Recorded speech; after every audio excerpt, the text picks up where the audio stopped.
एक छोटी सी बस्ती में रहमत नाम का एक गरीब आदमी रहता था। उसकी माँ बहुत बुजुर्ग और बीमार थी।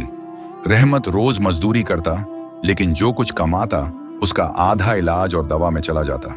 फिर भी उसके चेहरे पर कभी शिकायत नहीं होती थी। उसका यकीन अल्लाह पर बहुत मजबूत था। एक दिन अम्मी जान की तबीयत अचानक बहुत खराब हो गई। डॉक्टर ने कहा कि उन्हें शहर के बड़े अस्पताल ले जाना पड़ेगा, वरना जान का खतरा है। रहमत के पास न पैसे थे और न कोई जरिया। उसने हर दरवाजा खटखटाया, लेकिन किसी ने मदद नहीं की। रात को उसने मस्जिद में जाकर सजदा किया और रोया, या अल्लाह, मैं कुछ नहीं हूं, लेकिन तू सब कुछ है। मेरी अम्मी को शिफा दे दे। मैं सिर्फ तेरी रहमत का मोहताज हूं। तेरे अलावा कौन है जो मेरी मदद करे? तू मुझे अपने अलावा किसी गैर का मोहताज मत बना। सब कुछ तेरा है। तू चाहे मुझे अता कर दे या छीन ले।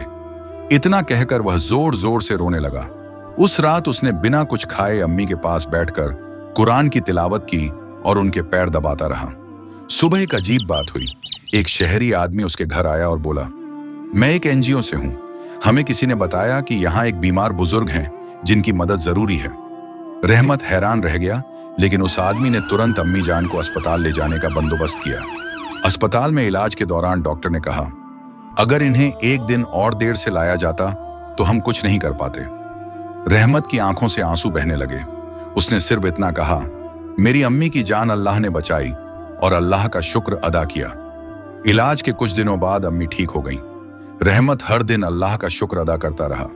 उसने समझा कि माँ की खिदमत और सच्चे दिल से की गई दुआ कभी जाया नहीं जाती। उसी एनजीओ ने बाद में रहमत को एक छोटी सी नौकरी भी दे दी। अब वह इज्जत से जी रहा था और हर रोज एक नई उम्मीद के साथ उठता था। इबरत, माँ की खिदमत और अल्लाह पर यकीन कभी बेकार नहीं जाता। जब इंसान हर दरवाजा खटखटा लेता है और सब बंद मिलते हैं, तब एक दरवाजा होता है जो कभी बंद नहीं होता, अल्लाह का दरवाजा।